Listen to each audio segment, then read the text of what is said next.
Görüntü.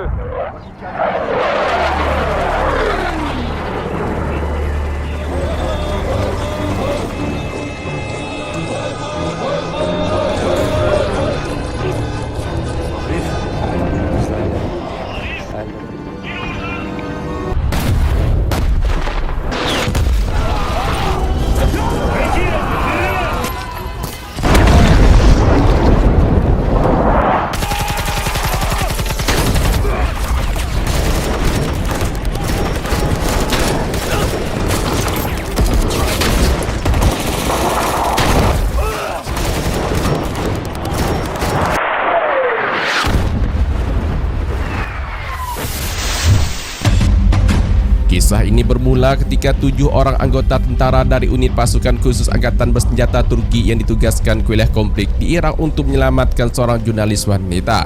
Saat itu misi penyelamatannya berhasil, namun ketika akan kembali ke negaranya, ke-7 anggota pasukan khusus Turki ini mendapat kabar bahwa ada sebuah desa kecil bagian utara akan diinvasi oleh satu batalion kelompok radikal bernama ISIS. Menanggapi hal itu, tim kecil pasukan khusus ini pun memutuskan untuk menyelamatkan warga desa dengan menantang kelompok radikal tersebut untuk bertempur di area terbuka.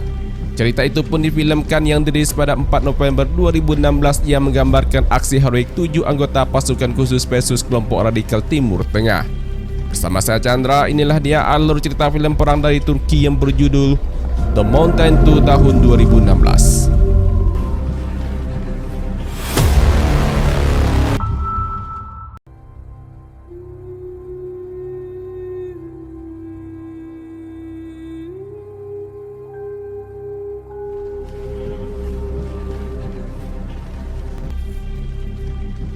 Film ini dibuka dengan narasi singkat yang menyatakan bahwa film ini didedikasikan untuk para bintara seperti Omar Halis Demir, untuk perwira seperti Harun Kilin, untuk prajurit kepala seperti Yunus Emre Ucar, serta angkatan bersenjata Turki dan semua prajurit yang berjuang tanpa pamrih.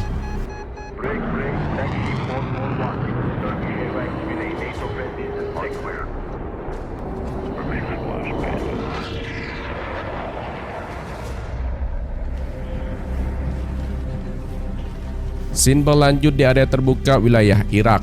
Terlihat seorang jurnalis wanita asal Turki bernama Saida Balaban tampak akan dieksekusi mati oleh kelompok radikal garis keras bernama teroris ISIS. Sebelumnya, Saida diculik oleh kelompok radikal tersebut di Irak Utara saat ia sedang meliput kisah penderitaan dan penindasan berkepanjangan yang dialami masyarakat Yazidi.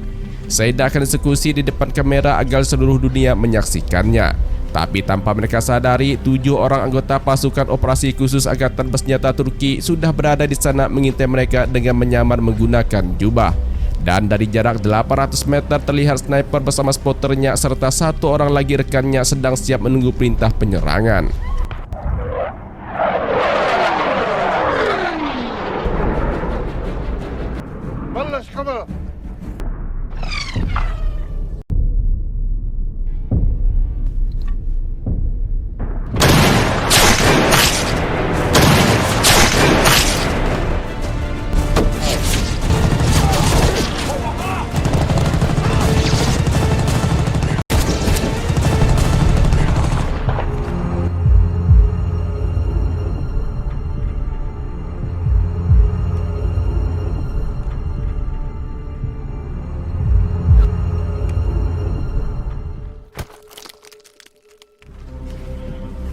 Berhasil menyelamatkan Saida, mereka pun pergi ke sebuah tempat untuk melakukan persiapan ekstraksi. Sebelum lanjut, kita perkenalan dulu dengan ke-7 orang anggota pasukan khusus ini yang lebih dikenal dengan nama Pasukan Elit The Stormbringers. Mereka ialah Letnan Kolonel Faisal Gok Musa sebagai komandan tim yang memimpin pasukan. Lalu anggotanya ada Letnan 1 August, Spesialis Bekir, Sersan Kepala Mustafa Sahin, Sersan Kepala Esrep Chulu, Sersan Baybars Yucel, dan staf Sersan Arif Sayar sebagai penembak jitu atau sniper. Selesai melakukan persiapan, mereka pun bergerak menuju ke zona titik penjemputan yang telah ditentukan sebelumnya di area pegunungan untuk dievakuasi melalui jalur udara.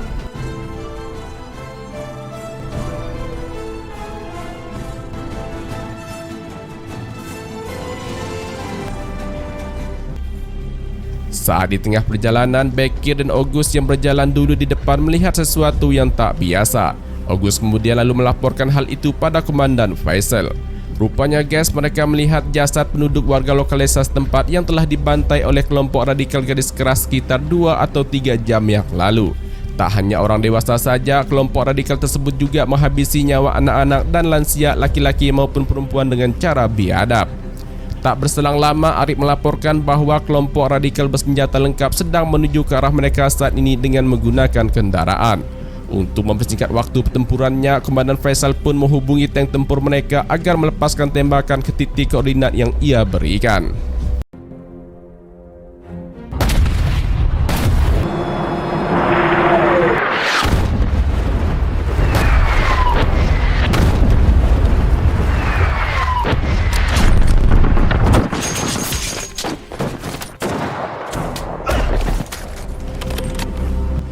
Berhasil menghabisi target, Komandan Faisal kemudian menerima panggilan radio dari pusat komando yang memberitahunya bahwa orang Kurdi kelelahan di utara. Mereka tidak bisa bertahan dan para mujahidin telah mengepung gunung untuk menutup perbatasan. Jumlah mereka sekitar 2.000.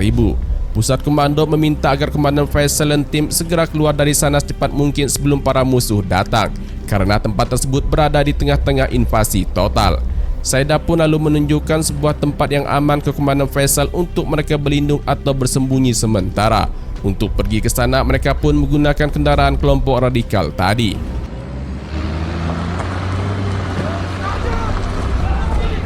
Singkat perjalanan, mereka pun tiba di dekat tempat tujuan. Saida menjelaskan tempat itu merupakan makam Raja Akadia bernama Sargon. Baybas, Esrep dan Agus kemudian lalu diperintahkan oleh Komandan Faisal untuk memeriksa tempat tersebut sebelum mereka bersembunyi di sana.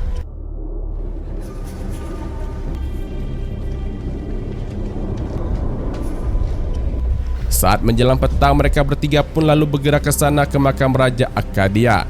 Setibanya di sana, terlihat makam Raja Akadia dijaga ketat oleh beberapa orang anggota kelompok radikal. Untuk menghadapi hal tersebut, ketiganya pun lalu berbagi tugas dan setelah itu segera pergi menempati posisi serangnya masing-masing.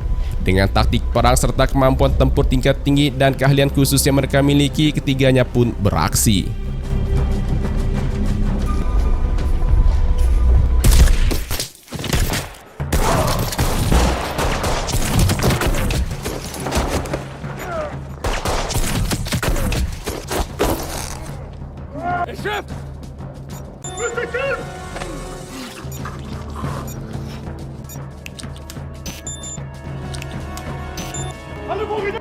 Mezar temiz, gelebilirsiniz. FG1 burası, FG2. Mereka bertiga pun berhasil mengamankan area tersebut dan beristirahat sejenak hingga keesokan harinya di sana. Setelah dirasa cukup, mereka pun kembali melanjutkan perjalanannya dan baru setengah jalan Adib kembali melaporkan pada Komandan Faisal bahwa di ujung sana ada pergerakan kelompok radikal. Terlihat kelompok radikal tersebut menculik seorang anak perempuan yang sedang pingsan, lalu menyiksa dengan sadis seorang laki-laki dewasa dan seorang wanita dewasa. Komandan Faisal yang muak melihat kelakuan biadab para kelompok ekstremis tersebut lalu membawa anggota timnya untuk melakukan penyelamatan dan menghabisi semua nyawa anggota teroris tersebut. Arif pun diperintahkan untuk melepaskan tembakan terlebih dahulu sebagai ucapan selamat datang.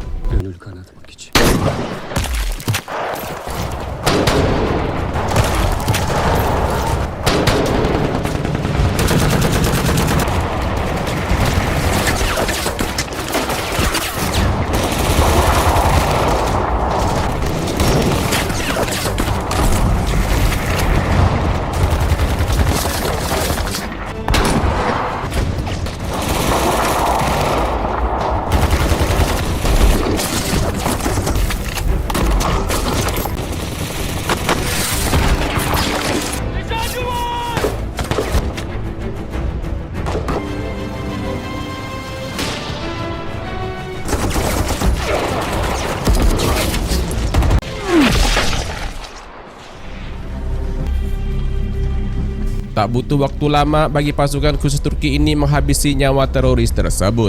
Saida lalu mengobati seorang wanita yang disiksa tadi dan memberikan air minum ke anak perempuan yang pingsan tadi.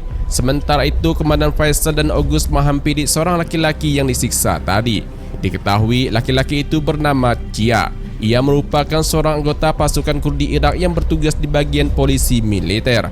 Dalam kondisi luka yang cukup parah, ia pun menceritakan apa yang sebenarnya terjadi. Sebelumnya, ia bersama pasukannya yang berjumlah 80 orang dikirim untuk sebuah misi. Namun, tiba-tiba kelompok radikal melakukan invasi ke daerahnya yang membuat semua rekan-rekannya tewas saat melakukan aksi perlawanan. Ia yang masih hidup kemudian lalu ditawan dan disiksa bersama dengan 2 orang warga sipil di tempat ini. Setelah bercerita, Sia meminta Komandan Faisal untuk mengakhiri hidupnya dengan menembakkan senjatanya mengarah tepat ke jantungnya karena ia sudah tak kuat lagi menahan rasa sakit yang ia alami.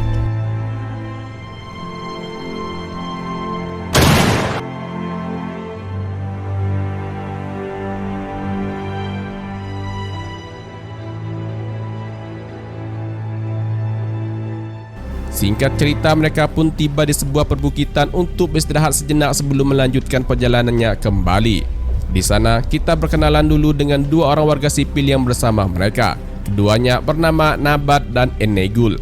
Kemudian Arif memberitahu Komandan Faisal bahwa tidak jauh dari depan mereka terdapat sebuah desa yang bernama Desa Cardak.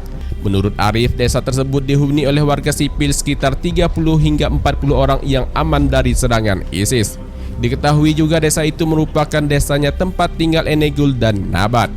Arif juga memberitahu komandannya tidak jauh dari desa Cardak adalah zona pendaratan helikopter T-70 yang akan datang menjemput mereka besok pagi.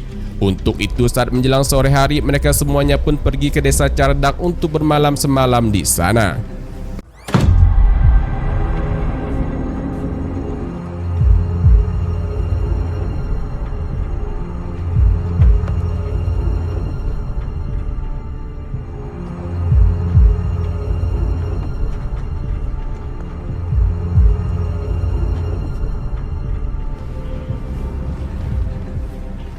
Setelah memastikan desa itu aman, Enegul bertemu dengan ibunya. Lalu seorang laki-laki tua menghampiri Komandan Faisal dan memperkenalkannya ke Boran. Ia memberitahu Boran satu-satunya pejuang desa yang masih tersisa. Boran kemudian memberitahu Komandan Faisal bahwa warga desa Cardak hanya berjumlah 25 orang dewasa dan 15 orang anak-anak.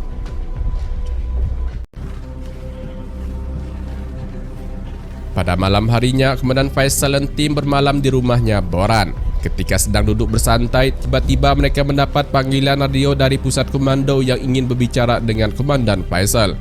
Pusat komando memberitahu kelompok radikal teroris ISIS telah menghancurkan tentara Irak dan Kurdi. Saat ini kelompok radikal tersebut sedang bergerak ke desa terakhir yaitu desa Cardak. Diperkirakan kelompok radikal tersebut berjumlah 100 orang dengan batalion utama mereka yang akan tiba di desa Cardak besok siang. Pusat komando meminta Komandan Faisal dan tim agar segera keluar dari desa tersebut sebelum fajar.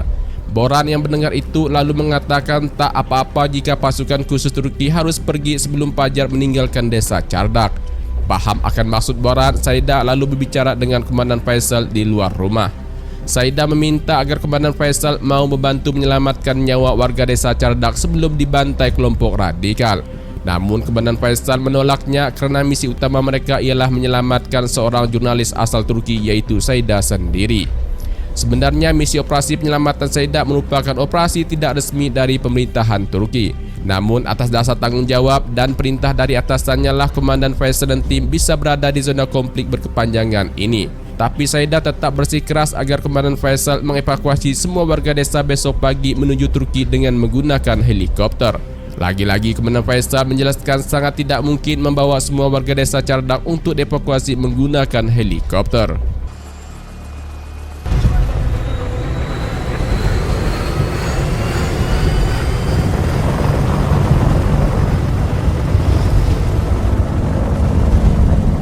Singkat cerita, keesokan harinya sebuah helikopter T-70 terbang dari Turki dan mendarat di zona titik pendaratan yang telah ditentukan sebelumnya. Kedatangan helikopter itu pun disaksikan oleh semua warga desa Cardak. Semua orang mengira pasukan khusus Turki bersama Saida akan pergi meninggalkan desa Cardak. Tapi yang terjadi, Komandan Faisal malah meminta semua anak-anak masuk ke dalam helikopter bersama Saida sedangkan ia dan timnya tetap tinggal. Mendengar itu tentu saja Saida kaget. Ia tak menyangka Komandan Faisal membuat keputusan yang sangat berani dan berisiko tinggi. Awalnya Saida memilih untuk bertahan di desa Cardak bersama Komandan Faisal dan tim. namun permintaannya ditolak. Komandan Faisal meminta agar Saidah kembali ke Turki bersama anak-anak dan biarkan ia bersama timnya saja yang menghadapi kelompok radikal ISIS. Sebelum berangkat, Komandan Faisal memberikannya selembar kertas yang mana isi tulisan dari kertas tersebut baru boleh Saidah buka dan baca setelah tiba di pangkalan udara Turki. Tak hanya itu, Komandan Faisal juga meminta agar Saidah berjanji tidak menulis berita tentang pengorbanan mereka selama di zona konflik, karena ia bersama timnya merupakan pasukan khusus yang sangat rahasia identitasnya serta prestasinya dalam misi.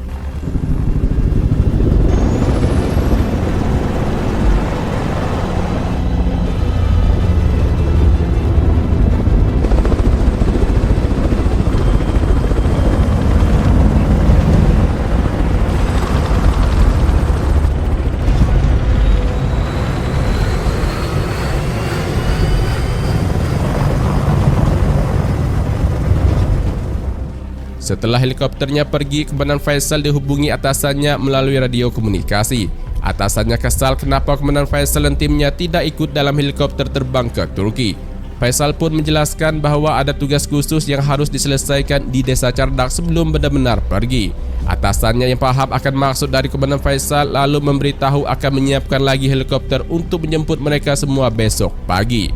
Selesai berkomunikasi, Komandan Faisal kemudian memerintahkan Baybars untuk mengibarkan bendera Turki di puncak desa sebagai tanda Desa Cardak saat ini sudah masuk dalam wilayah Turki, yang mana siapapun kelompok bersenjata yang berani menginvasi Desa Cardak maka akan berhadapan dengan pasukan elit The Storm Rangers Turki. Selanjutnya mereka pun berkumpul untuk mengatur rencana dan memetakan titik-titik strategis untuk menyerang kelompok musuh. Dengan sumber daya yang terbatas, mereka pun membagi tim serta tugasnya masing-masing. Namun sebelum itu, SRF memasang ranjau lembar di jalur yang akan dilalui kelompok musuh. Begitu juga dengan Baybars dan Mustafa yang sedang memasang bahan peledak rakitan di jalur berikutnya yang akan dilalui musuh.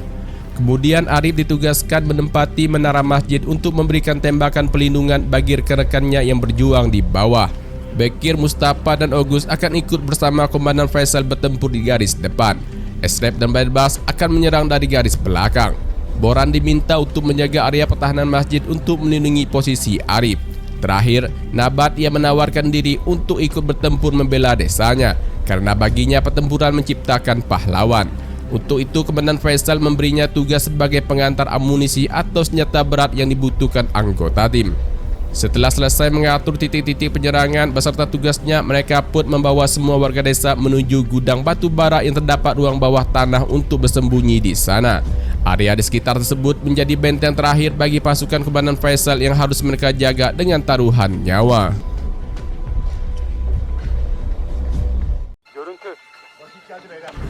Tak lama kemudian waktunya pun tiba. Dari atas menara masjid, Arif melaporkan bahwa 1 batalion pasukan musuh datang dengan 200 orang lebih, 8 kendaraan taktis dan 1 tank tempur.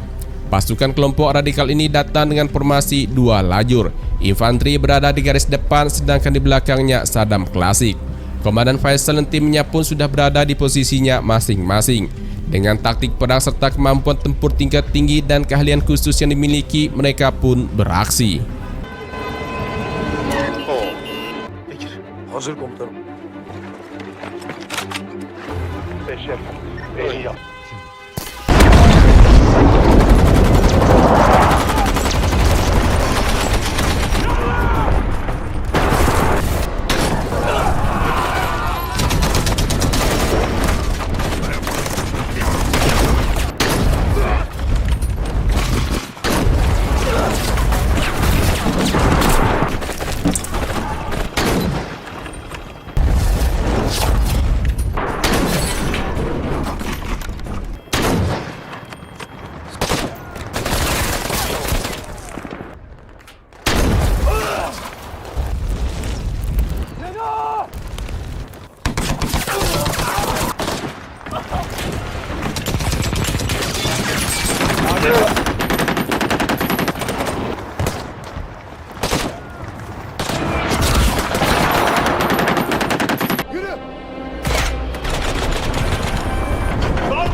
Boran hazır ol.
Cevap ver Arif. Köye giriyorlar komutanım.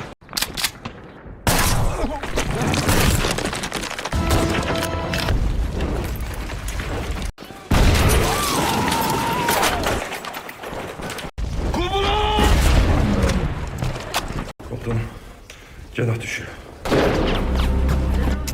Dikarenakan amunisi mereka yang sudah semakin menipis, Komandan Faisal dan timnya pun harus mundur ke benteng terakhir mereka. Namun tidak bagi Arif. Ia terus memberikan tembakan pelindungan hingga akhirnya ia melihat Mustafa berusaha bertahan di posisinya melawan anggota kelompok radikal. Sementara itu Boran ia sudah terkena tembakan di sisi perut kanannya. Tak berselang lama Mustafa malah tertangkap oleh kelompok radikal. Arif yang melihat itu pun sempat emosi, ditambah lagi Mustafa tiba-tiba mengeluarkan granatnya untuk melakukan aksi bom dir.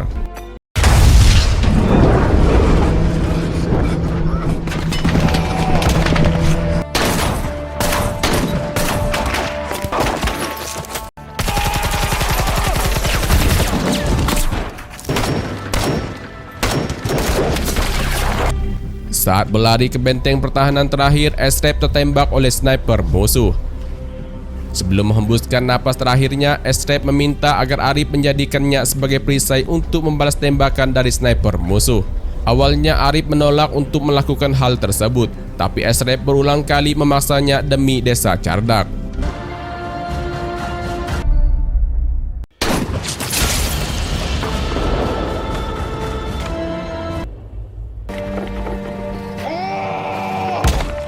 Herkes silahlarını yüklesin. Son. Son.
Pertempurannya pun usai. Tim pasukan khusus ini berhasil menumbangkan 1 batalion kelompok radikal teroris ISIS meskipun jumlah mereka kalah jauh. Namun kemenangan itu harus dibayar mahal dengan tewasnya Boran, Sersan Kepala Mustafa, Sersan Kepala SREP, dan yang saat ini sedang dalam kondisi yang sangat buruk ialah Komandan Faisal. Di waktu yang bersamaan, helikopter yang membawa Saida dan anak-anak warga desa Çardak telah tiba di pangkalan udara militer Turki. Saida pun lalu membuka dan membaca isi surat yang diberikan Komandan Faisal tadi. Dalam surat tersebut, Komandan Faisal menuliskan bahwa ia memiliki seorang putri namun sudah tiada. Jika putrinya masih hidup, Komandan Faisal ingin putrinya menjadi seperti Saida yang memiliki pengetahuan, bekerja dengan hati dan suka tantangan. Ia ingin putrinya mengkritik negara, militer dan rakyatnya juga untuk mengungkap sebuah kebenaran. Selama dia punya cinta, maka cintalah untuk negara dan semua kesalahannya. Jika kamu ingin menghormati kami, maka hanya dengan cinta, Saida. Scene kembali lagi ke medan pertempuran. Sebelum menghembuskan napas terakhirnya, Komandan Faisal memberikan catatan kertas kecil ke Ogus untuk ia simpan. Kertas kecil tersebut sebelumnya pernah Komandan Faisal bacakan di hadapan Ogus, Bekir dan Mustafa sebelum mereka melaksanakan misi. Isinya berupa pesan moral bagi semua tentara Turki yang bertugas di medan pertempuran untuk menempatkan dan mementingkan rasa kemanusiaan serta berdiri bersama melawan musuh hingga akhir. Film ini pun ditutup dengan Baybars menghubungi pusat komando meminta agar segera menjemput mereka di zona titik evakuasi. Semua warga yang bersembunyi di gudang batubara tadi satu persatu keluar dari sana. Sedangkan Saida ia terlihat menutup jasad para pahlawan desa Çardak dengan kain putih. Oke guys, demikianlah rekap alur cerita film kali ini. Terima kasih banyak buat kalian yang sudah klik video ini dan nonton sampai akhir. Mohon dukung selalu channel YouTube ini dengan cara klik tombol subscribe dan tombol like. Lalu tinggalkan komentarnya jika video ini menghibur. Saya Chandra, sampai jumpa lagi di video-video alur cerita film berikutnya. Thanks for watching and goodbye.